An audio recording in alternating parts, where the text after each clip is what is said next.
Je remercie les anciens de m'avoir mis dans le programme. Que Dieu soit béni. Mais je pense bien que Dieu derrière tout ça, je devais être normalement, aujourd'hui, ce matin, je devais être à Nice. Et il y a eu un souci, là, il y a 2 ou 3 jours, où une cousine à moi, comme une tante, je dis comme une tante parce qu'elle m'a vu petit, elle est partie auprès du Seigneur. Donc je ne savais pas quand est-ce que ça devait se faire, enfin bref. Ça fait qu'il a fallu que j'anticipe et que j'annule la mission. Et quand j'ai su la date que ça allait se faire, les obstacles bien sûr. Donc à ce moment-là, il y a un mec qui m'a téléphoné. Donc je pouvais venir. C'est pour ça que je suis ici. Les imprévus de Dieu sont bons. Des fois, on essaye de diriger, et il faut, mais les imprévus de Dieu sont bons. J'aimerais ouvrir la Bible avec vous, sans plus tarder. Tout de suite, alléluia, pour celui et celle qui a la parole de Dieu. Il y a un mot merveilleux de la parole qui m'a interpellé dans un fait biblique qui s'est passé. On trouve ça dans le livre des Galates, au chapitre 2 et au verset 11. C'est un message que Dieu m'a mis à cœur il y a déjà quelque temps de ça. Enfin, quand je dis quelque temps, ça fait peut-être une quinzaine de jours, à peu près. Et j'ai lu ce passage, Dieu seul sait, je vais dire quelques fois. Mais on pourra lire 50 fois, 100 fois, 1000 fois un texte. Et le Saint-Esprit nous le sort de la Bible, de la parole. Comme ça. Et il nous le fait tourner, vous voyez. Et on arrive à le voir en 3D. Parce que la parole est vivante. Amen. Et j'ai scruté un texte qui m'a interpellé et qui m'a mené à une réflexion profonde. C'est dans Galates chapitre 2 verset 11. Et j'aimerais avec vous partager ce texte qui est merveilleux. Écoutez ce que dit la parole de Dieu. Mais lorsque Céphas vint à Antioche, je lui résistai en face, parce qu'il était répréhensible. En effet, avant l'arrivée de quelques personnes de l'entourage de Jacques, il mangeait avec les païens, et quand il fut revenu, il s'esquiva. Il est question de l'apôtre Pierre. Hein? Céphas, c'est Pierre. Il se tint à l'écart. Écoutez s'il vous plaît, par crainte des circoncis, c'est-à-dire par crainte des Juifs. Verset 13. Avec lui, les autres Juifs usèrent, et retenez s'il vous plaît, usèrent de dissimulation en sorte que Barnabas même fut entraîné, et retenez s'il vous plaît encore ce mot, par leur hypocrisie. J'aimerais qu'on prie le Seigneur. Il y a l'ancien boy qui est là, et j'aimerais qu'il prie le Seigneur. Nous te rendons la gloire, Seigneur. Merci pour cette matinée. Déjà, nous ressentons ton onction, Seigneur, ta présence est là. Nous savons que ce matin, Seigneur, à travers ton messager que tu as choisi, tu vas nous apporter un conseil. Je peux te filmer cette jeune-là? Non, On a besoin que tu nous parles, Seigneur. On a besoin que tu nous diriges, Seigneur. Nous sommes des petits enfants, Seigneur. Et on a besoin de toi. Maître, bénis ta parole, elle est déjà bénie. Bénis l'auditoire, Seigneur.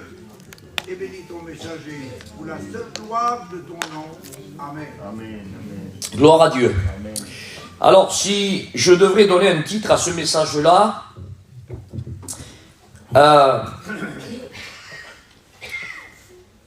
j'aimerais donner ce titre. Il faut qu'il continue à se lever parmi nous des hommes de réforme. C'est peut-être un message qui va peut-être, comment dire, Seigneur, avez-vous remarqué, il y a des films qui heurtent la sensibilité des plus jeunes. Et il y a marqué, il y a un petit logo en bas, interdit à ceux de moins de 12 ans. Et on sait que quand il y a ce logo qui apparaît en bas, ceux qui sont en dessous de 12 ans ne peuvent pas voir ou visualiser ce film. Parce que il va y avoir du sang, il va y avoir des meurtres, et ça va heurter la sensibilité des plus jeunes. Alors donc, par précaution, ils mettent ce logo pour avertir. Alors, je parle avec... C'est moi ce matin, d'accord, qui prêche la parole de Dieu. Et quand je dis c'est moi, j'endosse pas le costume de l'autre. Excusez-moi de parler comme ça. Amen. C'est... Moi, je me présente à vous, vous me connaissez, mais... Comme vous compreniez, je me présente à vous avec ma propre identité ce matin. Je ne joue pas à être un tel ou un tel. Chacun a reçu de Dieu ce que Dieu lui a donné. Et je loue Dieu. Je loue Dieu parce que pour la diversité des ministères, je loue Dieu pour les dons. Pour le don de prophétie qui est pour l'édification des saints, dit la parole de Dieu. Je loue Dieu. Mais heureusement que dans un hôpital, il n'y a pas que des anesthésistes. Heureusement qu'il n'y a pas que des cardiologues, heureusement qu'il n'y a pas que des rhumatologues, etc., heureusement. Il y a un nom qui apparaît, hôpital. Et dans l'hôpital, il y a tout. Amen. Non pas pour tuer, excusez-moi, mais pour soigner, pour réhabiliter, et pour que les patients, amen, repartent guéris. D'ailleurs, le mot hôpital vient du mot hôtellerie. Ça vous rappelle-t-il pas quelque chose, ce mot? Il le conduit ici à l'hôtellerie. Il tira de nuit, il lui dit, prends soin de lui. Et du mot hôtellerie est sorti le mot hôpital. J'aimerais vous dire ce matin que l'église, amen, c'est un hôpital. Avec une diversité de ministères, amen, mais les ministères sont là, non pas pour faire du mal, mais pour faire du bien. Mais permettez-moi de vous dire que quand l'anesthésiste vous injecte une seringue, c'est pas trop agréable, mais c'est pour un bien. Quand on prend un bistouri, le chirurgien, il commence à dire qu'il y a une opération qui sera lourde. Parce qu'il y a opération et opération. Et il y a certaines opérations où ça dure 8 heures, 10 heures, 11 heures, 15 heures, 18 heures. Et il faut carrément couper le thorax avec... Écoutez, ce n'est pas rien. Mais c'est pas, bien sûr, non plus, quand on vous entend dire ça, c'est un petit peu choquant aussi. Mais c'est pour un but. C'est pour qu'il y ait une longévité de vie, pour que le patient reparte sur ses deux jambes et qu'il continue à vivre agréablement dans son foyer avec ses enfants et qu'il puisse se réjouir encore ici-bas. C'est le but. Eh bien, la parole de Dieu ce matin, ça va être le but. Ça va être le but afin que, alléluia, qu'on puisse être des flambeaux, alléluia, et des lumières autour de nous. Amen, comme dit la parole de Dieu, alléluia. Vous êtes le sel de la terre. Amen. Mais par contre, Jésus dit, si le sel perd sa saveur, ça veut dire ce que ça veut dire. Ça veut dire que le sel peut perdre sa saveur. Ça veut dire que, avec mes mots bien sûr, on peut, d'une vie spirituelle, d'une vie de Dieu, d'une vie de l'esprit, d'une vie en tant que flamme de feu, on peut s'éteindre. On peut vivre une vie de religiosité. On peut ne plus marcher par l'esprit, ne plus vivre par l'esprit. On peut prendre ses pensées pour les pensées de l'esprit. Et après, on franque un petit peu dans une vie monotone, comme métro, boulot, dodo. Voilà, réunion, mardi, jeudi, samedi matin et dimanche, on prendra le pain et le vin. Il y a comme un petit rituel qui s'installe. Mais la parole de Dieu est là, alléluia, pour nous secouer, amen, et pour, bien sûr, alléluia, alors c'est le titre du message, pour nous réformer, pour dire, ça c'est pas bien ce que tu veux, regarde l'exemple qu'il y a eu, et comme dit un homme de Dieu, il a dit, je ne suis pas meilleur que mes pères. Ça veut dire ce que ça veut dire.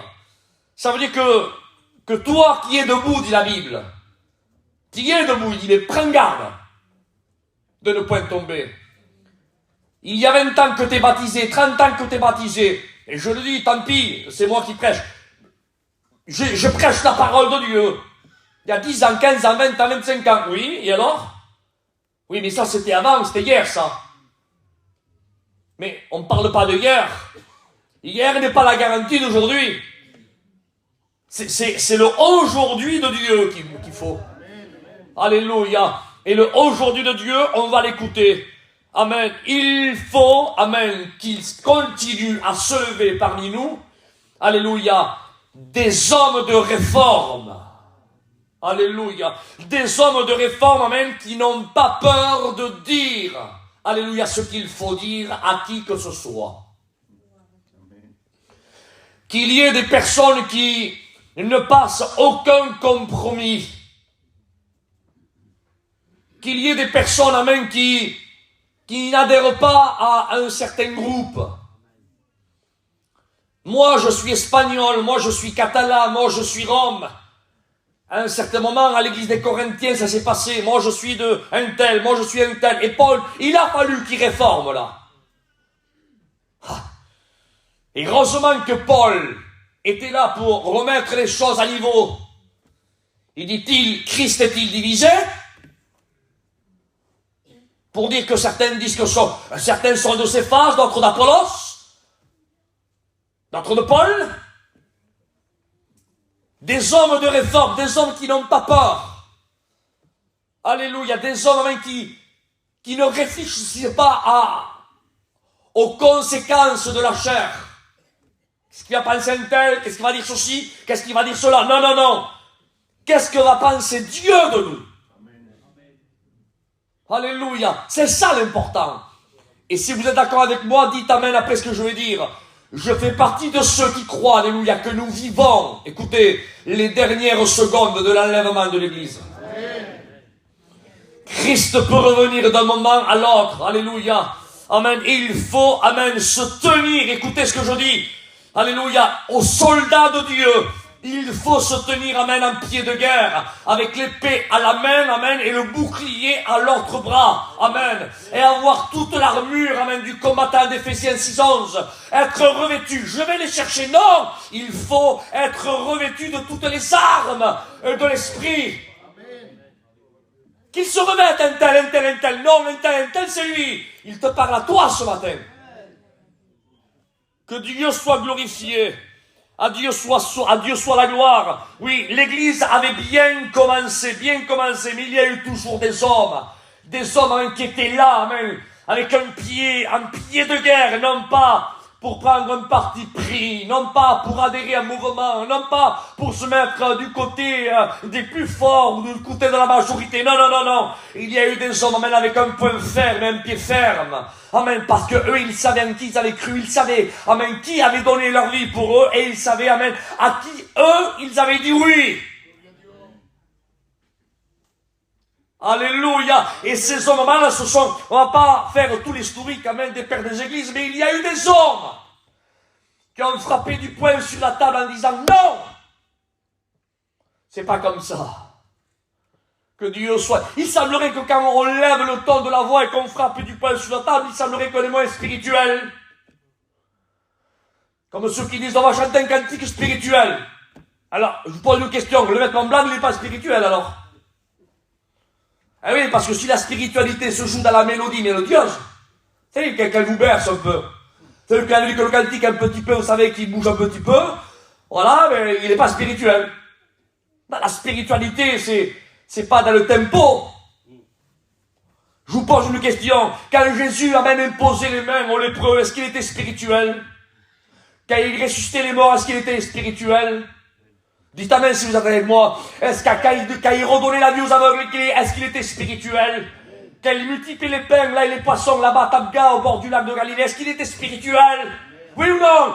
Répondez s'il vous plaît. Est-ce que Jésus était spirituel quand il est monté à Jérusalem et qu'il a soulevé les tables avec un fouet à la main? Alléluia.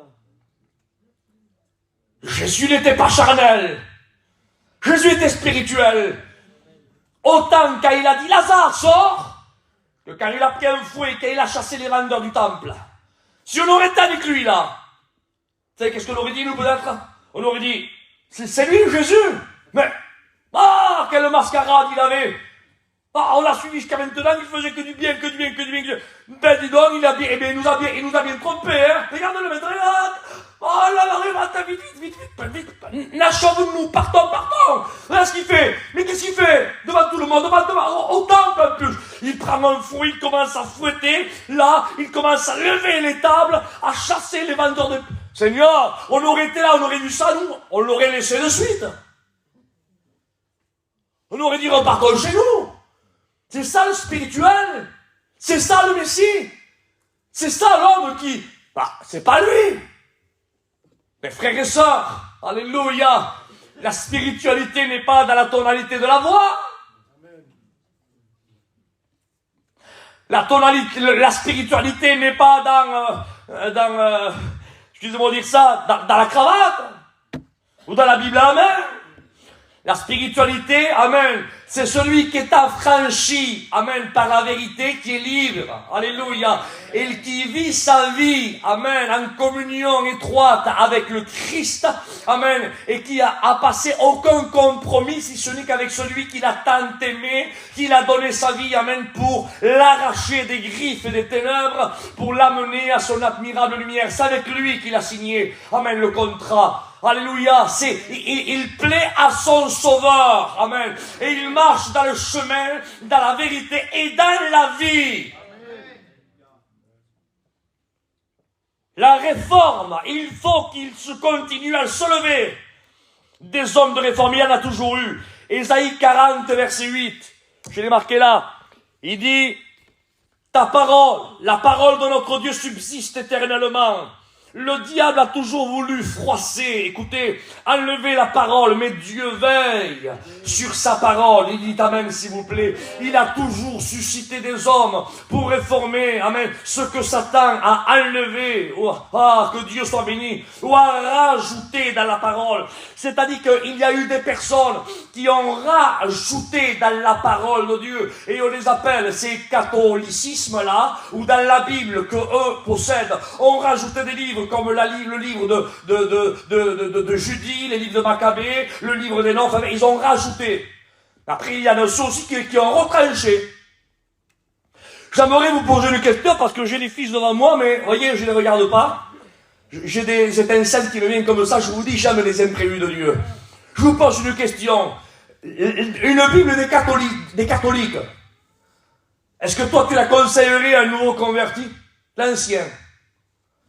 Qui possède plusieurs autres livres à l'intérieur. Tu lui conseillerais pas. Même qu'à l'intérieur, il y a les 66 livres que nous possédons. Tu lui dirais, non, mon fils, prends une Bible que nous possédons comme ça, parce qu'il est jeune et il pourra pas faire la distinction.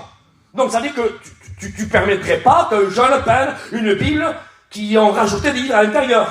Deuxième question. Est-ce que tu accepterais qu'un jeune converti, ou alors un chrétien, le chrétien, prenne une Bible des témoins de Jéhovah. Car eux n'ont pas rajouté, eux ont retranché des versets. Ils ont retranché 16 versets. Est-ce que toi tu accepterais qu'ils prennent une Bible et qu'ils ont retranché 16 versets? Mais permettez-moi de vous dire, si lui, l'ancien, tu me permets mon frère, il n'accepte pas, par précaution et par sûreté, pour pas le dire en erreur, amen, les jeunes convertis qui prennent une Bible qui a été rajoutée ou une Bible qui a été retranchée, comment voulez-vous que Dieu accepte des chrétiens qui ont rajouté dans le code que Dieu leur a donné des choses qui font que Dieu ne leur a jamais dit de faire?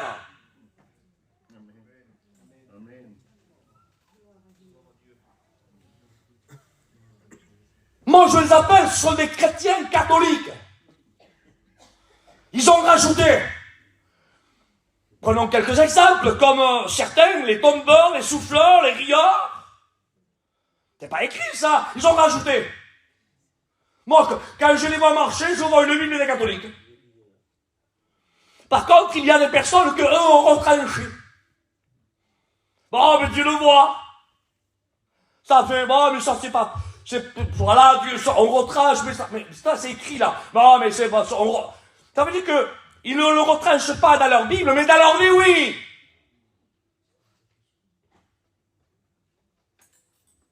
Alors moi, je les appelle, ces sortes de chrétiens, ce sont, parce que la Bible dit, parle dans Corinthiens 3:3, il dit, vous êtes une lettre lue. C'est que nous sommes une Bible. Amen. Nous sommes une Bible, amen. Alléluia. Mais certaines personnes, ce sont des Bibles, leur vie témoigne qu'ils ont retranché des versets dans leur vie. Ce sont des Bibles de témoins de Jéhovah. Ah, ne leur dis pas que c'est des témoins de Jéhovah. Hein. D'accord, je me mettrai en colère avec vous. Oui, mais leur vie démontre qu'ils ont retranché. Ne leur dis pas, tu es un catholique. Non, non, non, moi je suis un chrétien de la mission Zigane, Vie et Lumière, là, qui est né avec notre apôtre Clément Le Cosset, qui était sorti des ADD, etc., etc. Non, non, non, moi je suis, non, non, non, tu rigoles quoi, non, non. Oui, d'accord, tu dis, mais ta vie, quand on lit ta vie, on démontre une vie qui rajoute des choses que Dieu n'a pas dit de rajouter. Donc peut-être tu ne le dis pas, mais c'est pas l'important, c'est pas ce que tu dis, c'est ce que tu vis. Amen. Amen. Amen. Alléluia. Alors on continue, hein? On continue? Allez, à Dieu soit la gloire. Je me sens bien ce matin. Amen, pour vous apporter la parole de Dieu. Alors, je vais pas il y a la montre qui est en face, il fallait l'enlever. Bon, c'est pas grave. Oui, Dieu, amen, a toujours suscité des hommes, amen, pour réformer, alléluia, l'erreur que le diable a essayé d'introduire dans l'église. J'ai marqué ces quelques notes-là. Écoutez, je fais vite parce qu'il faudrait trop de temps s'il faudrait que je raconte tout ce qui s'est passé depuis que l'église primitive, ou l'église, amen, qui est née à la Chambrotte, là-bas au Sénat, alléluia, depuis aujourd'hui, il faudrait plusieurs réunions. Mais j'ai fait là un petit condensé, quelques notes, amen, pour entrer dans ces notes que je viens de vous lire là. Écoutez comment Dieu, amen, a toujours suscité des hommes, des véritables, amen, je les appelle moi personnellement, amen, ils ne sont pas écrits dans le chapitre 11 du livre des Hébreux, mais moi, Isaac Castro, moi, dans mon cœur, ce sont aussi la continuité d'Hébreux 11, car ces hommes que je vais vous citer, ce sont des héros de la foi, des héros de la foi. Au XIIIe siècle, écoutez, au XIIIe siècle, en 1320 exactement, est né à Londres un homme qui s'appelait John Wycliffe. Il a été prêtre et professeur à l'université d'Oxford. C'était pas n'importe qui, c'était pas rigolo, hein. Là, il a découvert, écoutez, les erreurs nombreuses des catholiques et des doctrines des catholiques.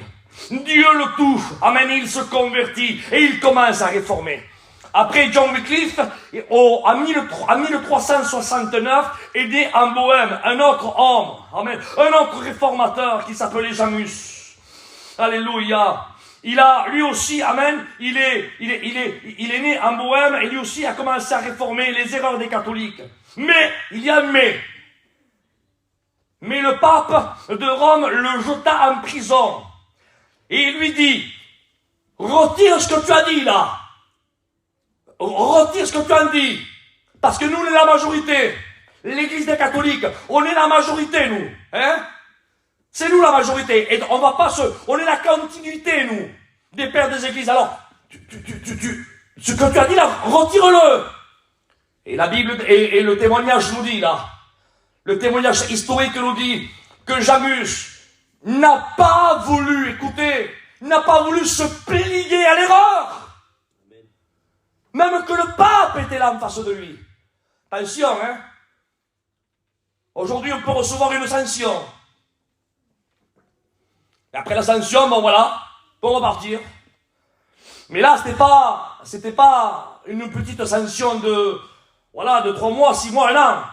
Là, vous savez la sanction que le pape lui était en train de mettre là?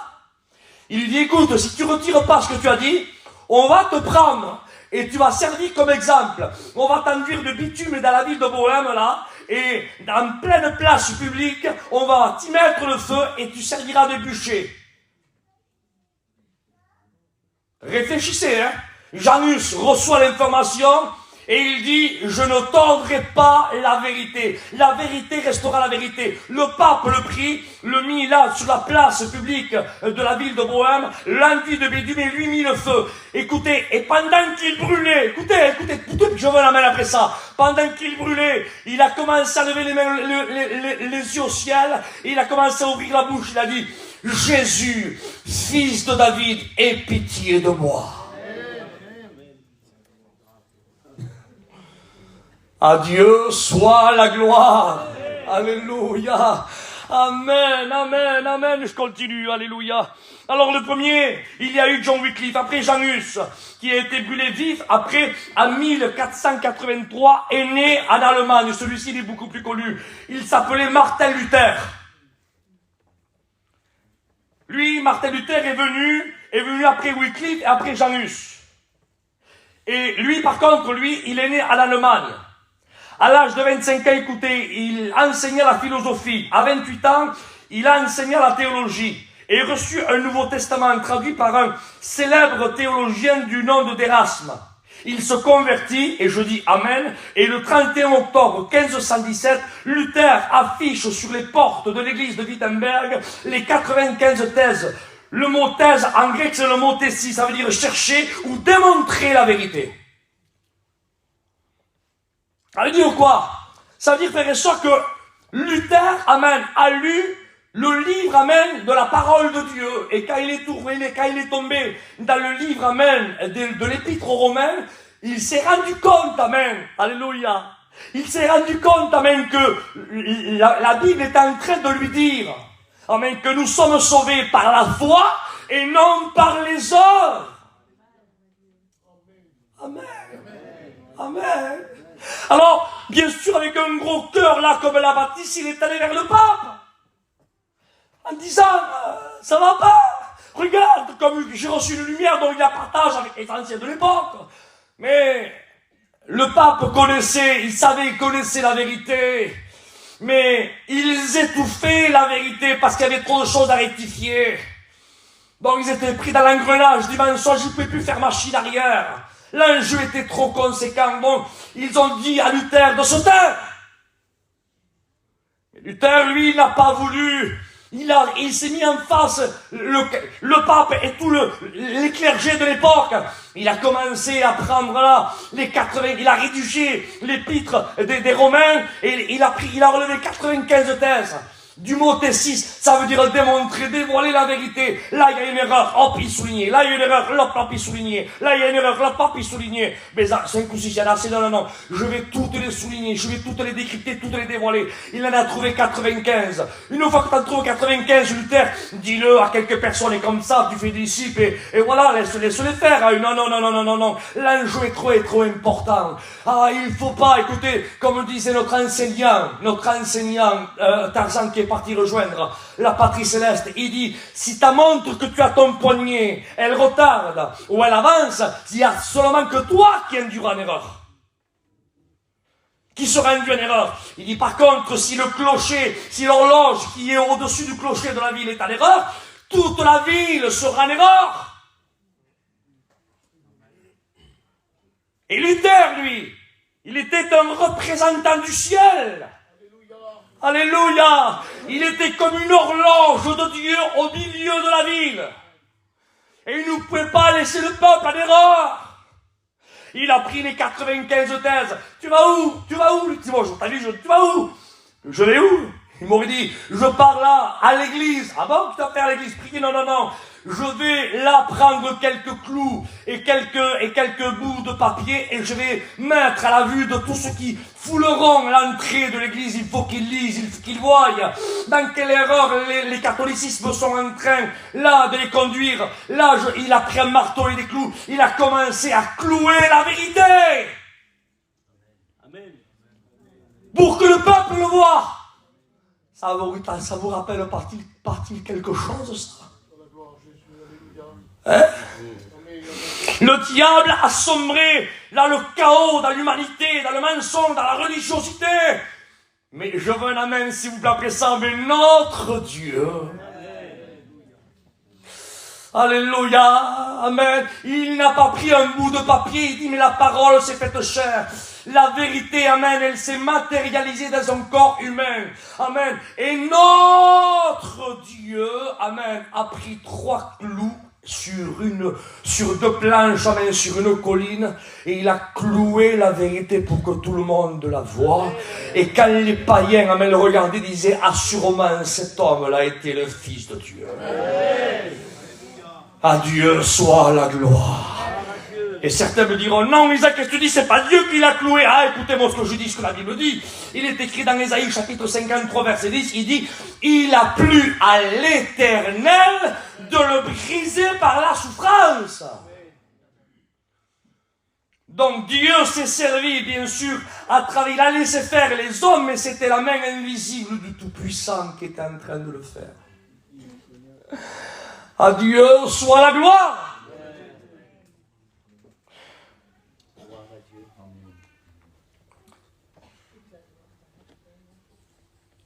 Luther, c'est ce qu'il a fait.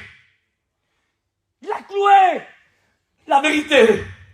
Trop important, l'enjeu est trop important. Il en va des âmes qui aillent dans l'éternité, soit loin de Dieu, dans la Sion et dans la prison que Dieu a préparée pour le diable et ses démons, soit ils iront, amen, là où Jean 14, où Jésus a dit, amen, je m'en vais vous préparer une place, afin que là où je suis, vous y soyez. Donc l'enjeu est trop important, Seigneur. On ne peut pas fermer les yeux. On ne peut pas dire, oh, écoute, il le sait, il est assez grand. Non, mon frère, il dit, la Bible dit, ton frère a péché, il dit, va et reprends-le. C'est trop facile, ça, de mettre les mains à la poche. C'est trop facile de dire, oh, mais il y a assez là, il le sait, il y avait 20 ans il le savait, mais son frère est prédicateur. Mais s'il faut son frère, il ne le sait pas.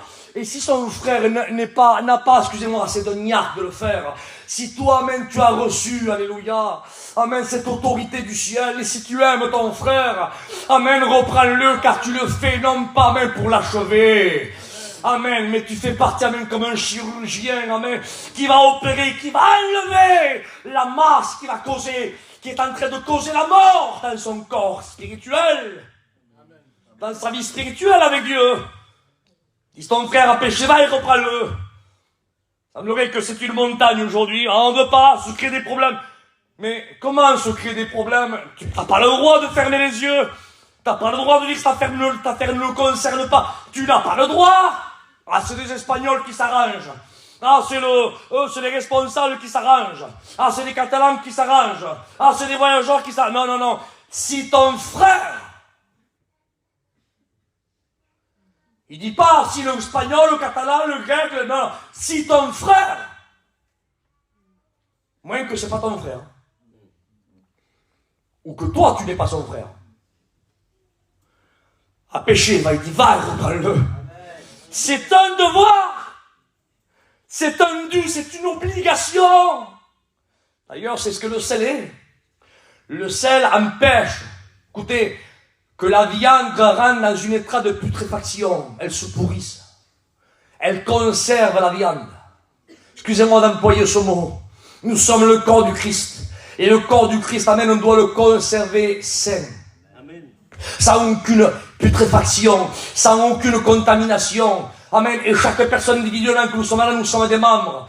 Et si Joaquin, amen, voit à moi, amen, moi et lui, on est des membres. Amen, du corps du Christ. Et s'il voit à moi, amen, qui fait que je fais partie du membre du corps du Christ comme lui, s'il voit amen, du membre, alléluia, du corps du Christ, qui est en train, amen, de faire, là, de vivre dans le péché ou de pécher, amen, et bien lui est dans le sel, et le sel de la terre, amen, il doit empêcher la corruption de m'atteindre et de me corrompre, et de corrompre, amen, d'autres membres du corps. Il doit stopper en tant que gardien, en tant que sel de la terre.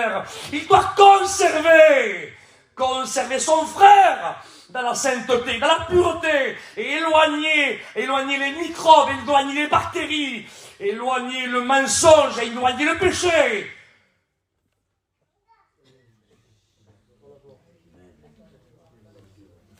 Et si le sel perd sa saveur, écoutez, laissez-moi vous dire que reprendre mon frère, il faut être rempli de la saveur de l'amour de Dieu. Parce qu'il n'y a que l'amour, écoutez ce que je vous dis, hein. Il n'y a que l'amour, mais qui t'animera à reprendre un frère et une sœur. Alléluia. Parce que reprendre, non. La Bible ne te dit pas de le massacrer, tu dis reprends-le. Il dit quand tu reprendras le vieillard, il dit reprends-le, il dit mais comme un père, hein. Ne le prends pas n'importe comment, reprends-le comme un père. Car reprends-le, mais amen, alléluia, avec la saveur, amen, du ciel, amen, que Christ a déversé par le Saint-Esprit son amour. Mais si le sel perd sa saveur, amen, si nous perdons l'amour, amen, que le Saint-Esprit a déversé en nous, il ne sert plus qu'à être foulé. Parce que le sel voit tout, il entend tout, il paraît blanc, il est là, mais il donne aucune saveur. Il ne reprend pas, il ne conserve pas, il donne pas, voilà, il est là, il occupe une chaise inutilement, il ne sert plus qu'à être foulé aux pieds. Mais ces hommes-là, c'est John Wycliffe, c'est Janus, c'est Luther, c'était des hommes, amen, qui étaient assaisonnés, amen, et qui n'avaient pas perdu la saveur, alléluia, de ce que Dieu avait fait d'eux. Amen, ils ne voulaient pas même que le corps, alléluia, s'infecte ou qu'il rentre dans un état de décompose, bien le contraire. Ils voulaient conserver le corps intact, amen, et ils voulaient, amen, redresser ce que le diable avait tordu. Alléluia, moi je dis que Dieu soit loué, que Dieu bénisse les hommes, amen, qui sont en pied de guerre, amen, avec l'épée à la main, alléluia, amen, et qui sont prêts, amen, à faire face à l'erreur, au mensonge. Nous vivons les temps de la fin, mes frères et sœurs.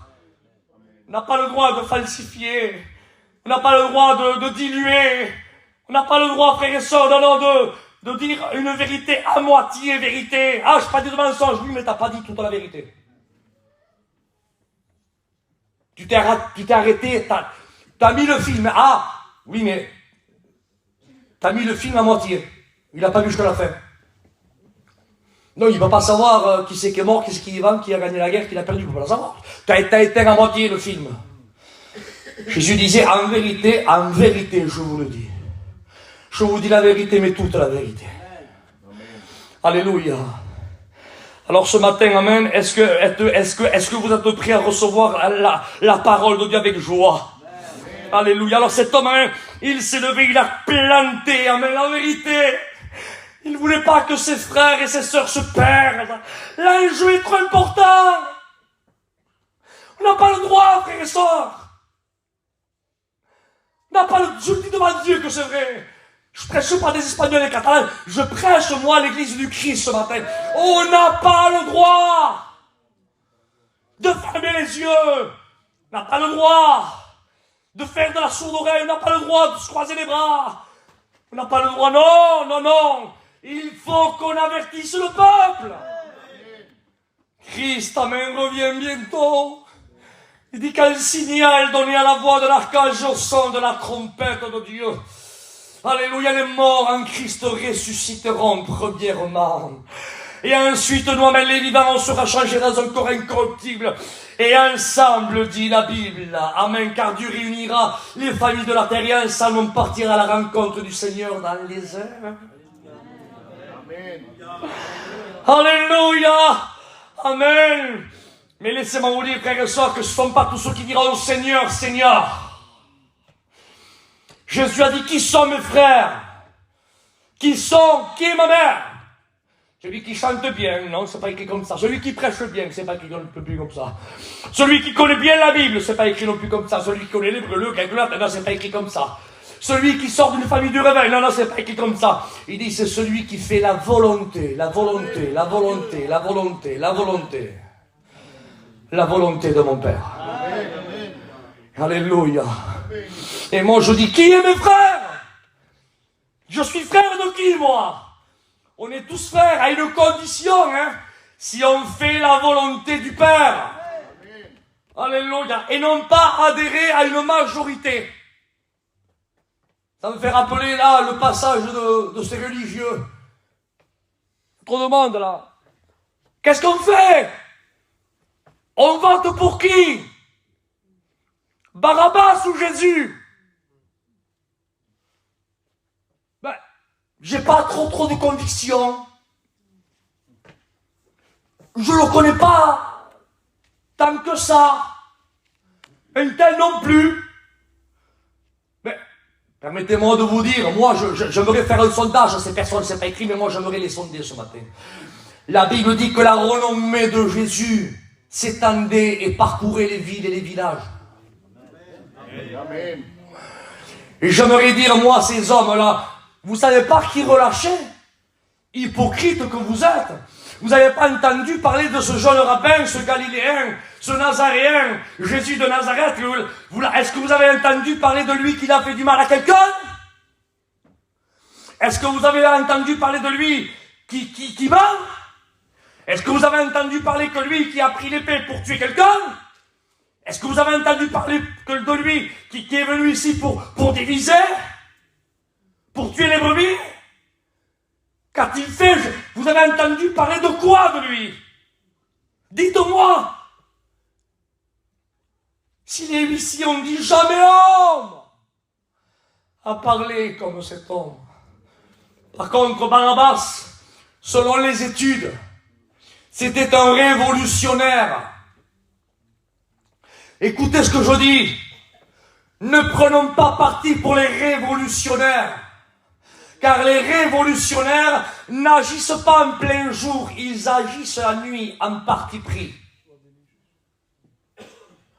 À huis clos. Venez chez moi, je vous attends. Faut qu'on parle de quelque chose. Mais dis-le en plein jour. Non, c'est... T'as vu, non, parce que... T'as vu un tel, il commence à faire le projet. T'as vu celui-là et celui-là, et t'as vu un tel, et l'autre, un tel. Frères et sœurs, au nom de Jésus, amen, Christ n'a jamais fait ça. Christ est la lumière du monde, et Jésus l'a dit. Je n'ai pas enseigné au milieu de vous. Je n'ai pas agi au milieu de vous. En quelque sorte, et vous venez maintenant m'attraper là, comme je serais un voleur et un brigand. Mais j'ai agi, j'ai enseigné là au milieu de vous. Jésus était un bon juif.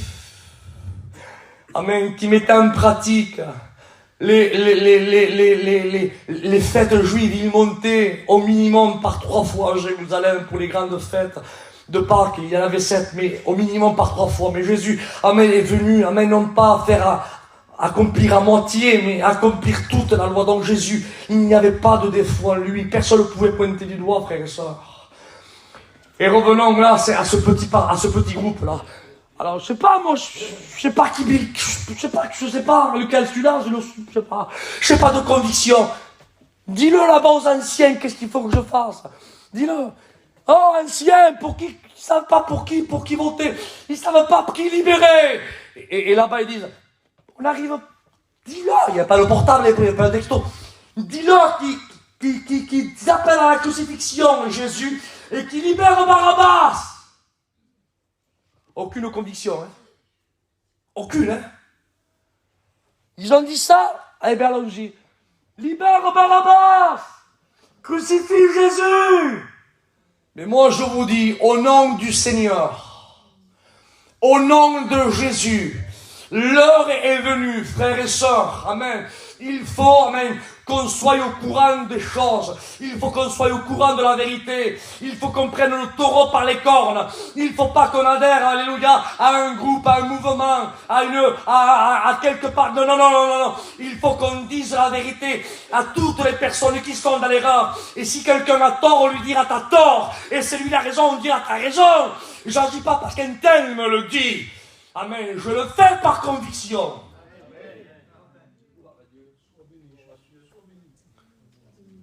Et c'est ce qui s'est passé avec Janus, Luther, Wycliffe. Ils n'ont pas agi en majorité, mais ils avaient une conviction. Oui, car le Saint-Esprit convaincra le monde. Il vous conduira dans toute la vérité. Amen. Regardez Nathanaël, c'était un bon religieux avec un corps honnête. Et Jésus lui dit, voici un Israélite dans lequel il n'y a point de fraude.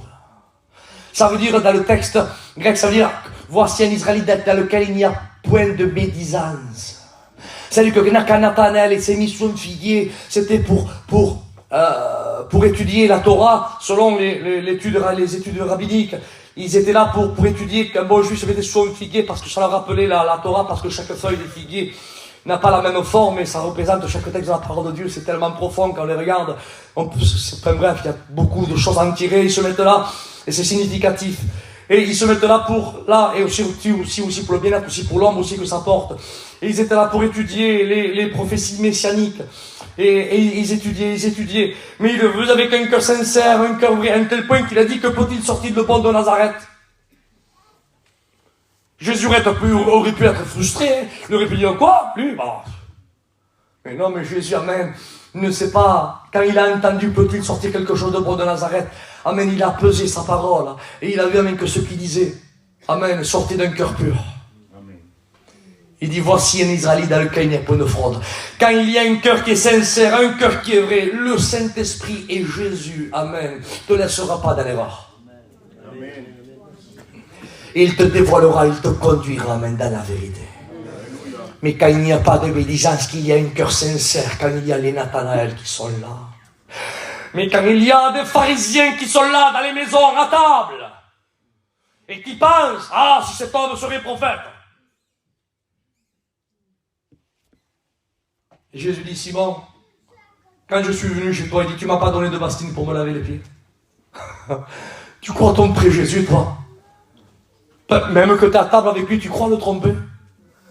Ce que Dieu veut, il veut que la vérité soit au fond du cœur. Je passe vite parce que je m'étends trop. Et je sais même pas quelle heure, je regarde la montre ici, ça fait déjà 47 minutes, mon Seigneur. Vous allez me tuer. Mais je peux continuer un peu plus, s'il vous plaît. Hein? Comme je vous vois comme ça, avec les yeux comme ça, là, amen. Donc, vous me donnez envie d'aller plus loin. Et après, il y a eu d'autres hommes qui ont pris le taureau par les cornes. Il y a eu, amen, en France, en 1500, alléluia, Jean Calvin. Après, c'est vrai que ça s'est déformé, les calvinistes sont déformés. Après, ils ont prêché la prédestination. Mais au début, ils ont bien commencé. Après, il y a eu aussi Robert Olivetan. Lui aussi a traduit la Bible à un an. Tellement qu'il y a eu une fin de la vérité pour la dévoiler. Et tu me diras, Isaac, tu prêches ça pourquoi? Tu prêches ça tu nous fais un cours d'histoire des pères des églises, là, ou du protestantisme, là. Non! Je dis pas ça pour ça. Je dis ça même pour vous dire, écoutez bien, les choses se font par ordre. Parce que nous avons un Dieu d'ordre. Et point de désordre. N'oubliez pas même que le livre des nombres est le livre de l'ordre. Dieu passe placer les tribus dans chaque endroit là où elles devaient se positionner. Il n'était pas comme certains quand ils suivent l'émission. La dernière fois, t'étais toi sous l'arbre, là-bas, maintenant c'est moi. La dernière fois, ceux qui étaient à côté de la bonne incendie, là, maintenant c'est moi. Tout chacun. Ne faisait pas comme ça. Quand la Shekinah se déplaçait, la tribu de Ruben, elle savait où elle se mettait. La tribu de Dan, elle savait où elle se mettait. D'Azer, elle savait où elle se mettait. De Zébulon, elle savait où se mettait. De Lévi, elle s'est déprisée en trois branches. De Gershon, les Kéatites qui étaient là. Et ils se divisaient en trois branches, mais ils se mettaient là pour positionner là où Dieu là où Dieu les avait positionnés par rapport où le tabernacle se situait. Et chacun connaissait sa place. Entre parenthèses, ne change pas de place. Ne prends pas une autre place que celle que Dieu t'a donnée. Je l'avais comme ça, quand je tenais imprévu. À Dieu soit la gloire.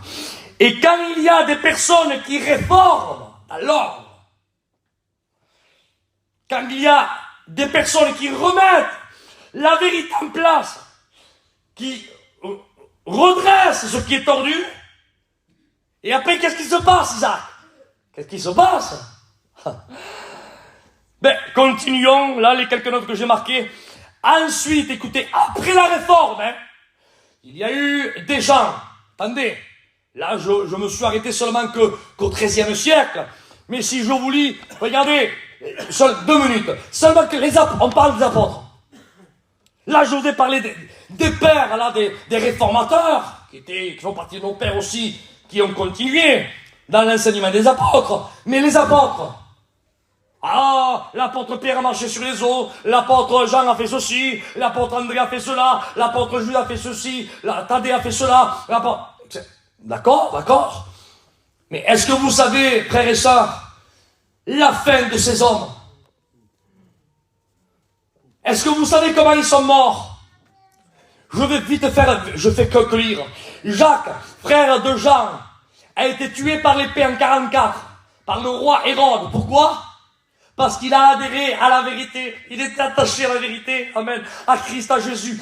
Il marchait, il vivait la vérité. Et Hérode l'a tué. Écoutez, parce qu'il n'a pas renié la vérité. Matthieu mourut à martyr en Éthiopie en 61. Écoutez, Jacques, fils d'Alphée, jeté en haut de la muraille, plus de 50 mètres d'auteur, de l'esplanade du temple. Et quand il est tombé en bas, en 62 de notre ère, ensuite il a été lapidé, lynché à coups de pierre, à 2 kilos, à avoir 3 kilos chaque pierre, selon ce que les hommes pouvaient porter avec leurs propres mains. Ils ont lynché l'apôtre Jacques, fils d'Alphée. Matthias, lui, il mourut à martyr à Jérusalem en 63. Barthélemy, il est mort, écoutez, écorché vif, en Inde, selon l'histoire. André, il fut crucifié à Pétra, en Grèce. À Pétras, en Grèce, en 64. Jude, Thaddée et Simon le Zélote furent eux aussi martyrisés en Perse. Thomas mourut en martyr. Philippe mourut crucifié près d'Éphèse. Pierre, écoutez, crucifié à Rome, la tête par en bas. Et l'apôtre Paul, décapité. Et maintenant, je veux l'embêter après ce que je vais dire là. Et pourquoi? Parce qu'il est écrit dans Actes 2, 42, l'Église, ils persévérèrent dans l'enseignement des apôtres. Amen. Ils persévérèrent dans l'enseignement des apôtres. Amen. Ils ont accepté, ils ont préféré mourir que tordre la véracité de la vérité de la parole. On te crucifie, crucifie-moi. On te décapite, décapite-moi. Selon l'histoire, Jean a été ébouillanté dans une huile. Et lui n'a même pas atteint, mais rien. Il est sorti comme il aurait été trempé dans l'eau, exactement pareil. Parce que Dieu, avait un plan, pour lui, qu'il fallait qu'il lui montre la révélation des révélations. Écoutez donc, écorché vif, si on va un peu plus loin dans l'Ancien Testament, selon l'histoire, l'Épître aux Hébreux le relate encore. Amen, il fait référence à Isaïe, il a été scié en deux. Et pour quelle raison ils ont souffert? Pour quelle raison? Pour qu'on leur donne le couronne de laurier? Non. Pour qu'ils fassent la une des revues, non plus. Pour que, à l'époque, il n'y avait pas de réseaux sociaux, hein. Non, à l'époque, quand même, ils étaient animés par un moteur. Lequel? Il faut garder le cap de ce qu'on a reçu. Il faut que la vérité, soit divulguée. Il faut l'annoncer, il faut rectifier l'erreur. Même qu'au péril de nos vies, et même qu'il faut qu'on donne notre vie, Alléluia, même qu'il faut qu'on monte sur l'autel pour la gloire de Dieu, pour que la vérité continue, pour que le fondement soit solide. Eh bien, on le fera. Ils l'ont fait. Et les siècles ont passé. L'Église a maintenu le cap. Et à un certain moment, il y a eu là des erreurs qui sont filtrées. Et là, on vient... Là, à Wycliffe, à Jean Hus, à Martin Luther, à Calvin, à Robert et Livetan, ils ont rectifié des hommes qui ont frappé du poing sur la table en disant c'est pas comme ça. C'est pas comme ça. Tu me diras, Isaac, après tous ces hommes de réveil, qu'est-ce qu'il y a eu? Qu'est-ce qu'il y a eu maintenant, vient le bon? Alléluia. Après la réforme, après les hommes de réforme, il y a eu les hommes de réveil. Et je marque ceci, car il n'y a pas de réveil sans réforme. On veut des fois que des réveils éclatent. On veut des fois qu'il y ait une vague de l'esprit particulière qui vienne là et qui produit des réveils. Oui, quand l'évangile n'est pas là où il n'est pas annoncé, là où c'est un champ neutre, mais là où il y a l'erreur, là où il y a le mensonge, là où il y a la religiosité. Certains endroits, on rentre pour louer Dieu, et c'est plus froid, excusez-moi de dire ça, c'est plus froid qu'un cimetière. C'est plus froid que des cathédrales. Tu dis, Isaac, tu mets la marotte là, mais je ne mets pas la marotte. Je vous parle avec la Bible. Dans une des 7 églises de l'Asie mineure, Christ était devant la porte de l'église. Il dit, Apocalypse 3, il dit, je me tiens à la porte et je frappe. Si quelqu'un entend ma voix et me laisse rentrer. Amen. Amen. Je repose une question à l'ancien parce que je sais que, amen, j'ai confiance en lui. Amen. Et surtout les anciens sont calés dans la parole de Dieu. Et amen, que Dieu bénisse nos anciens, que Dieu nous les garde. Jésus était devant la porte, c'est ça l'ancien, hein. Il frappait à la porte. Or, la Bible me dit à moi, elle nous dit, si 2 ou 3 s'accordent à mon nom, il est où, Jésus? Bon, il est où? Mais comment se fait qu'il est dehors, là? Il est devant la porte. Alors, je repose une autre question. Si l'Église se réunissait et que Jésus n'était pas au milieu, en quel nom elle se réunissait?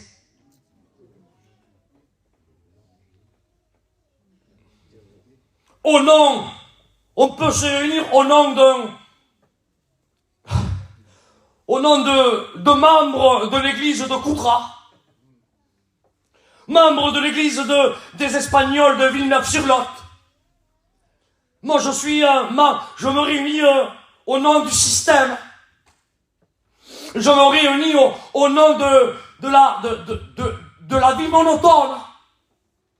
Je me réunis au nom du candidaton. Je ne suis pas occulte, qu'est-ce qu'il dira, qu'est-ce qu'il pense sur un tel. Non,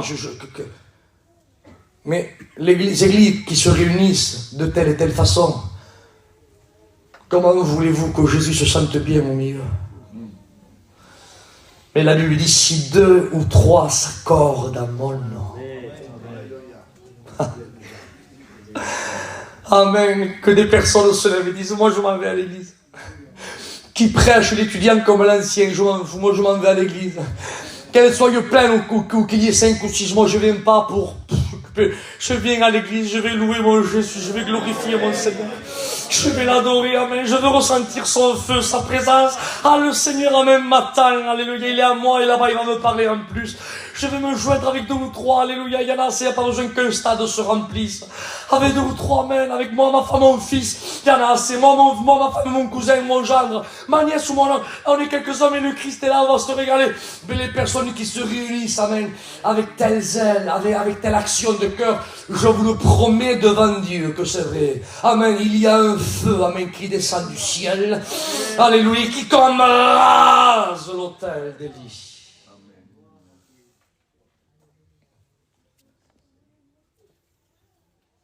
Mais une petite étincelle comme ça. Il n'y a pas de réveil sans réforme. Réformer l'erreur après réveil. Élie a fait tomber le feu de Dieu. Ok, pas de souci. Revenons un petit peu avant que le feu tombe. Qu'est-ce qu'il a fait, Élie? Il a rétabli son propre autel. Il a fait comme une réforme à l'autel. Bâle, Astarté, vous faites un thé comme ça? Non, non, moi, ça me convient pas, moi. C'est pas l'hôtel qui me convient. Réforme. Ça va là, ça va là, ça va là, ça va là. Ça va là, il faut la lever, il faut la mettre ici. Là, hop, autour, on va creuser un petit peu, on va mettre de l'eau là. Mais qu'est-ce que tu fais? Tu mets de l'eau, il va tomber le feu, laisse-moi faire, il faut réformer. C'est pas comme ça, ils l'ont mal monté. Ils ont pas dit, c'est pas comme ça, c'est comme ça. Et quand on rétablit, qu'on remet les choses après en place, réforme! Après on lève nos ciels, les mains au ciel, et on prie le Dieu, alléluia, du ciel et de la terre, le Créateur. Et on dit, Seigneur Jésus, que ton feu vienne embraser. Et le feu est tombé, alléluia, consumé le sacrifice, l'autel, et absorbé l'eau. Amen. Amen. Amen. Quand il y a un bon manger, qu'est-ce qu'on fait? Quand il reste du jus, qu'est-ce qu'on fait avec le pain? Quoi? Hein? T'as la malacho. On sauce le jus. On est le plat net. Mais sans dire c'est ce que Dieu a fait. Dis Élie, tu m'es tellement agréable, tu as remis les choses tellement en ordre. Tu n'as pas peur d'affronter le mensonge et l'erreur. Tu es mon serviteur, tu remets la vérité en place, tu remets l'autel comme il faut. Il dit, ton plat que tu m'as préparé est tellement succulent que je vais sacrifier, je vais tout consumer. Et même l'eau que tu as mis autour, le jus, je vais me l'absorber.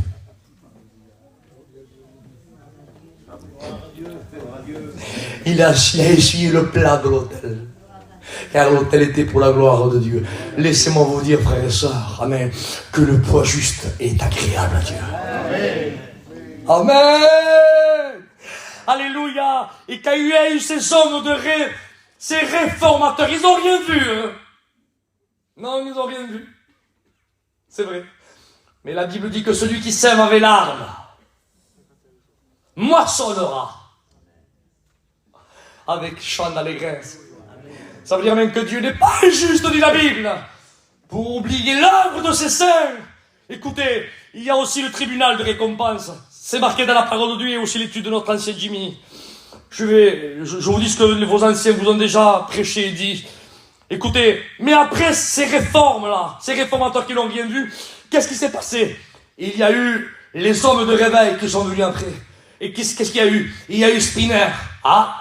Et qui c'était Spinner? Qu'est-ce qu'il a fait? Spinner, lui, il a secoué l'Allemagne par un puissant réveil. Ça veut dire que Luther, lui, ne savait pas que plus tard allait venir un certain Spinner pour secouer l'Allemagne, pour qu'il y ait un puissant réveil. Il ne le savait pas. Mais Dieu dans le ciel, qui se promène dans le passé, dans le présent et dans le futur. Il savait que Spinner allait, alléluia, évangéliser l'Allemagne et secouer l'Allemagne. Et un puissant réveil allait éclater.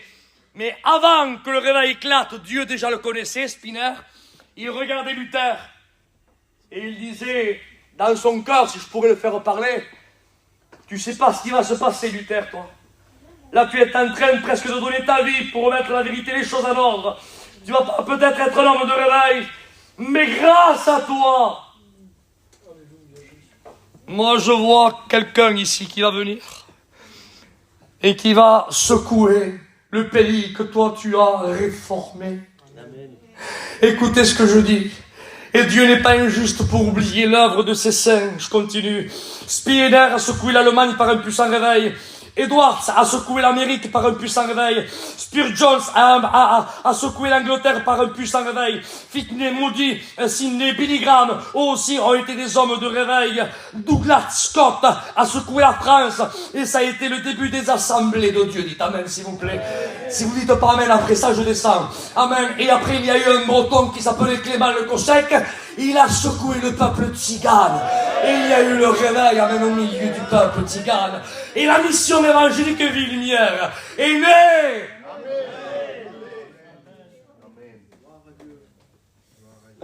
Mais avant qu'il y ait un Cossec, avant qu'il y ait, alléluia, un Douglas Scott, un Finney, un Billy Graham, un Spurgeon, un Edward Spinner, il y a eu avant, alléluia, un Robert Elivetan, un Calvin, il y a eu un Luther, un Jean Hus, il y a eu un Wycliffe.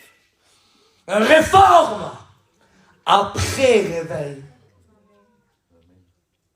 Nous voulons, nous, qu'il y ait des réveils, mais on n'est pas prêt de réformer la belle-sœur, le frère, le neveu, le fils.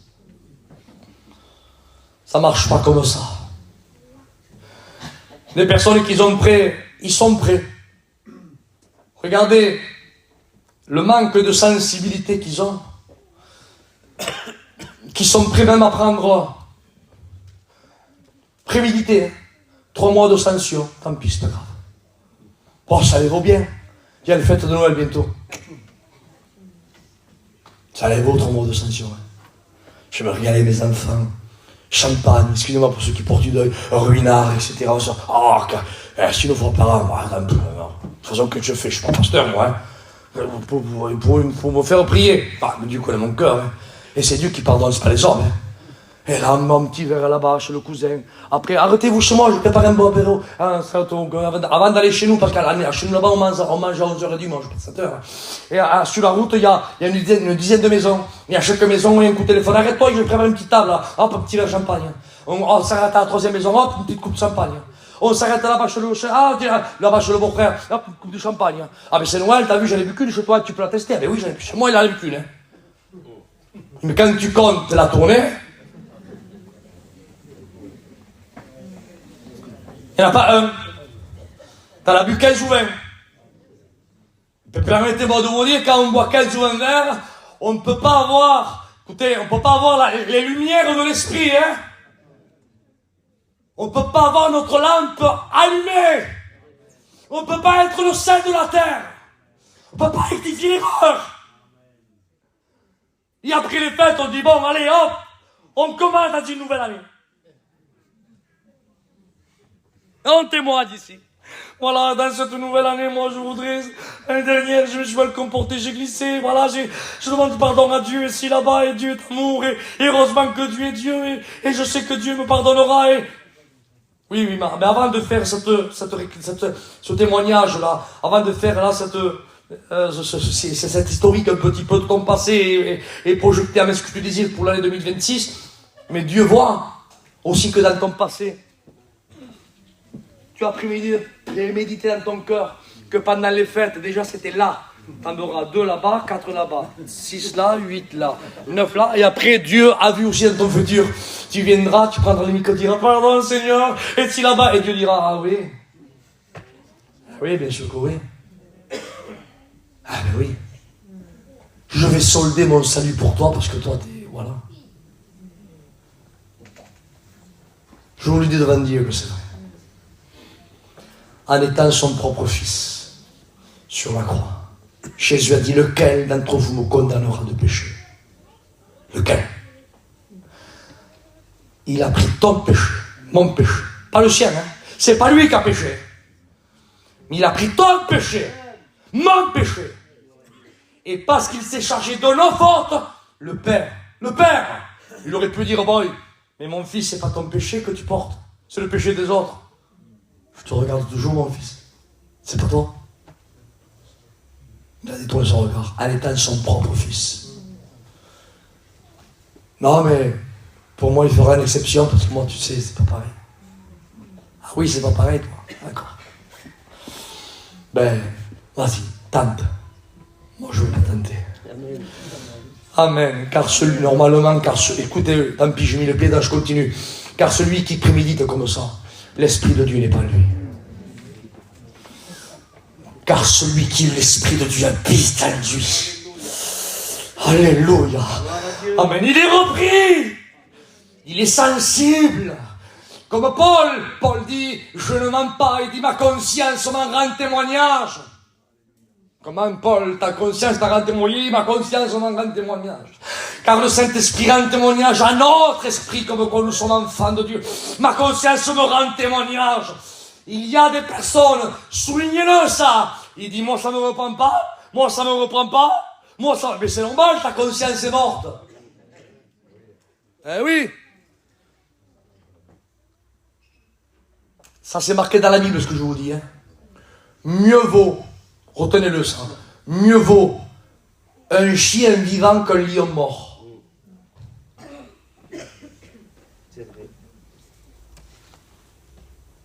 Mieux vaut un chien vivant qu'un lion mort. Mais c'est pas la même férocité, c'est pas la même corpulence. Ils n'ont pas les mêmes crocs, les mêmes griffes, la même puissance. Oui, c'est vrai. Mais quand les deux sont vivants. Parce qu'un lion mort portera toujours son nom. C'est quoi un lion? Mais il est mort. Mais un lion mort n'a jamais griffé personne.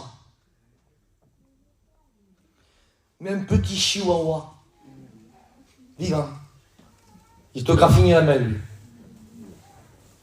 Il t'a pas mordu, il t'a pas arraché le bras, mais il t'a griffé. Ça veut dire quoi? Alors je prends mon vocabulaire à moi pour faire comprendre, d'accord? Il y a des personnes que c'était des lions avant.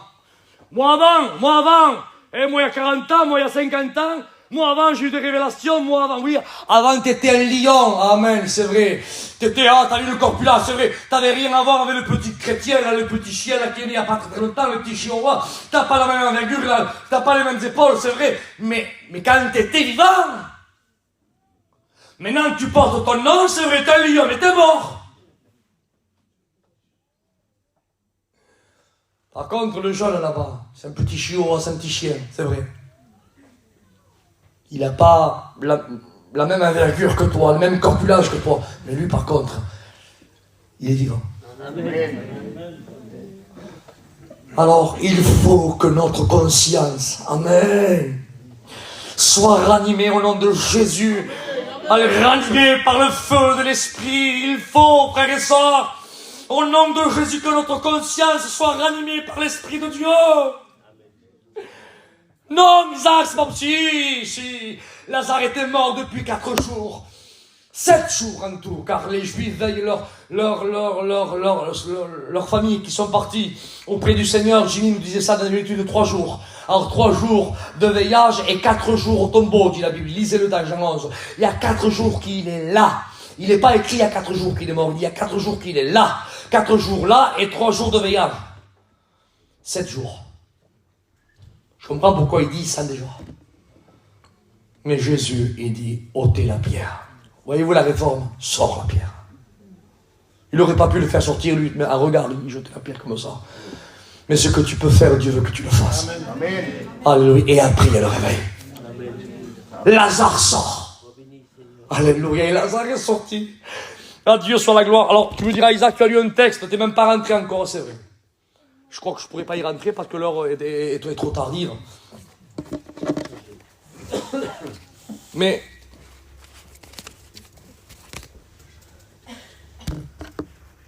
mon Seigneur, mon Jésus, mon Seigneur, vite fait, 2 minutes. Amen.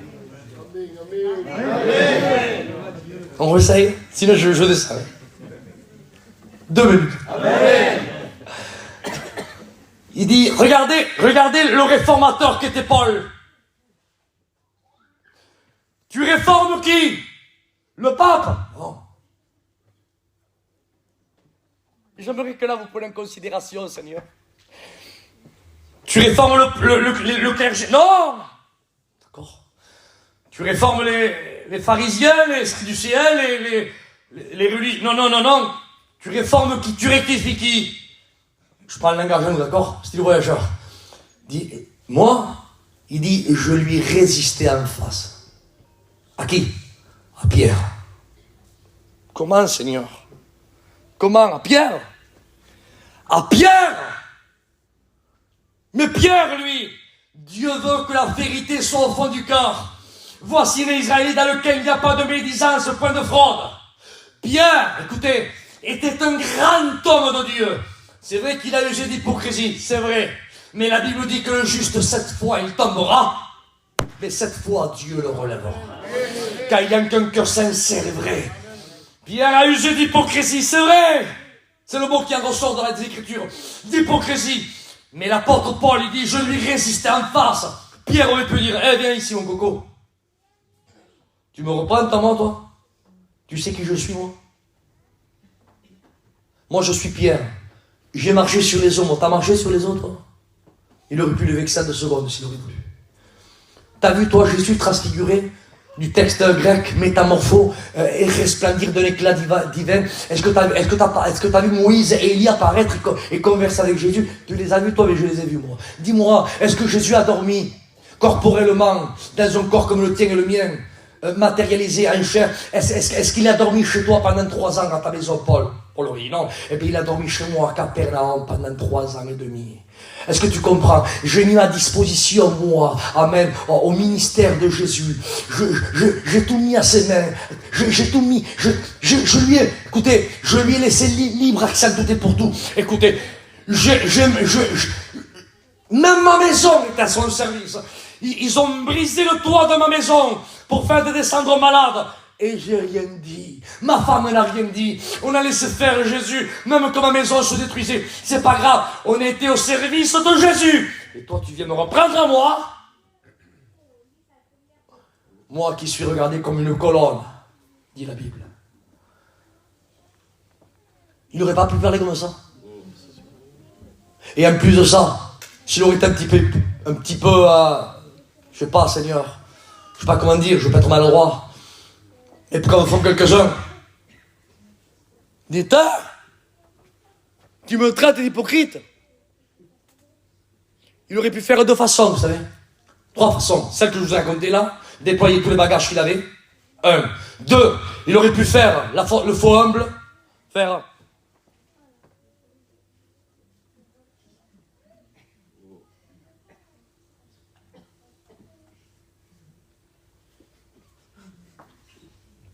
Voyez, Dieu te bénisse, mon frère.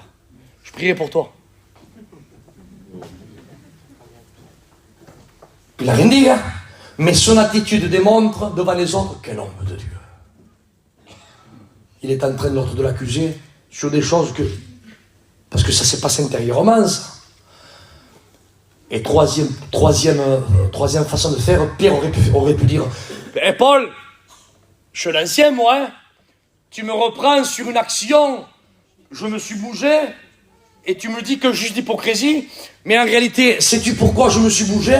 Est-ce que tu le sais? Pourquoi tu m'accuses comme ça devant tout le monde d'hypocrite? Pourquoi tu fais ça? Je comprends pas pourquoi tu fais ça. Pourquoi tu te fais revoir? Ça y est, les autres t'ont monté à la ça y est, tu te prends pour... Ça y est, tu te prends pour... ça y est. Mais tu comprends pas que je me suis poussé un petit peu parce que j'avais quelque chose à la gorge, là, et comme on était là, j'ai voulu tousser un peu plus loin, et je me suis mis à part pour tousser, parce que voilà, et je voulais pas gêner, il aurait pu trouver une excuse, hein. Et Paul aurait pu dire, ben excuse-moi. Mais quand il y a la vérité au fond du cœur, on n'agit pas comme ça. Même les pierres, devant la vérité, ils se plient. Amen. Amen. Et tu me diras, mais qu'est-ce qu'il lui a fait tant que ça? Parce que pour nous, on s'arrête là, on dit, il lui a résisté en face. Oui. Alors, résister, ça veut dire quoi, résister? Résister, ça veut dire, je m'y oppose. Ça veut dire s'opposer. Mais nous, on reste, en surface de l'océan des textes. Mais quand on rentre dans la profondeur, il y a une autre portée. Quand il dit, je lui résistais en face, écoutez, dans le grec, ça veut dire s'opposer, être contre, dans la surface. Et quand on rentre en profondeur, je lui résistais en face, et Pierre comprend le langage. Ça veut dire aussi fixer des règles. Et là, ça change là la tournure. Paul est en train de dire, Pierre, tu es en train de zigzaguer les règles. La règle que le fondement que Christ a posé, tu es en train de détourner la règle. Et Paul, lui, il est en train de remettre la règle, de refixer la règle, de maintenir la règle.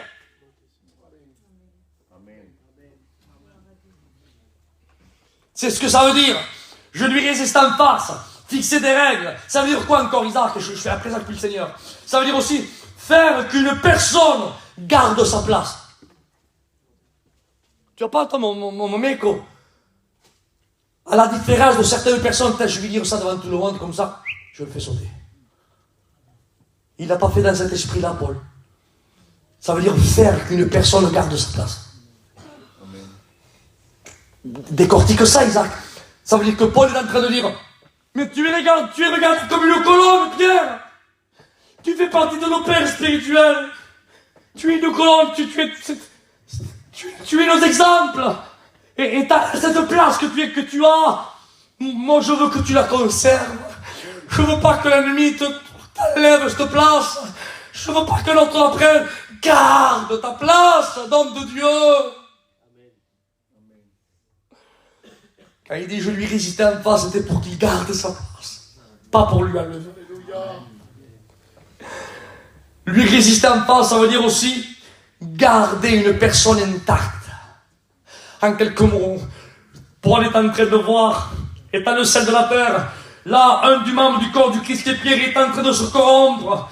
Là, l'infection est en train d'atteindre là, le Pierre qui est là. Moi, étant le sel, il faut que j'arrête la corruption. Je veux qu'il reste intact. Et ça veut dire être mis en sûreté. On aurait dit que je peux pas laisser Pierre comme ça. Je peux pas. Il a dévié le volant, comme ça sur l'autoroute. Il n'est pas encore dans le fossé.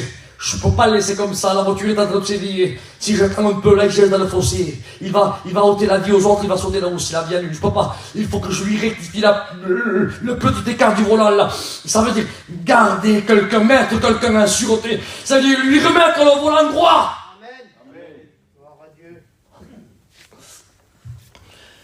Et je termine avec ça.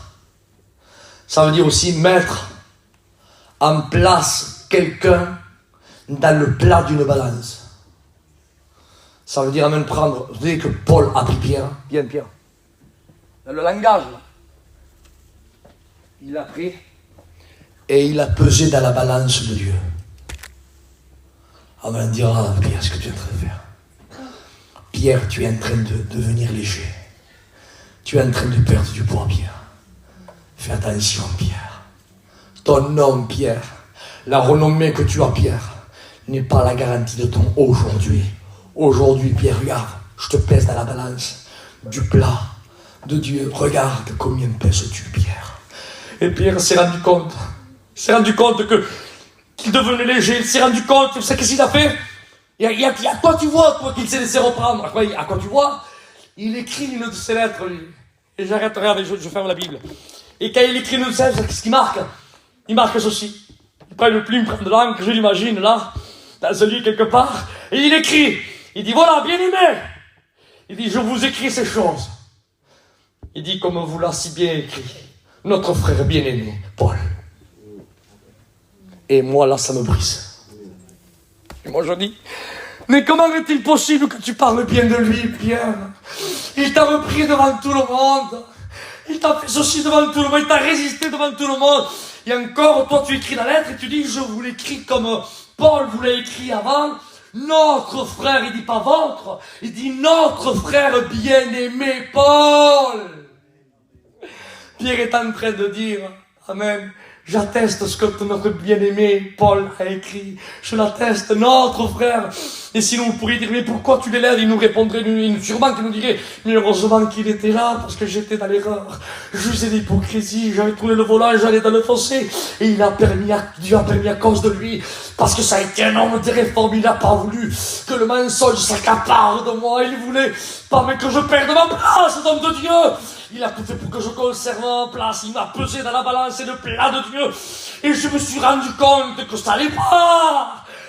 Je marque ceci comme vous l'a si bien écrit notre frère bien-aimé Paul. Mes frères et mes soeurs, au nom de Jésus, je voudrais qu'on ferme nos yeux, qu'on s'incline. Avec ces quelques mots, je ne sais pas combien tu pèses à la balance de Dieu. Mais au nom de Jésus, laisse-toi saisir par Dieu ce matin.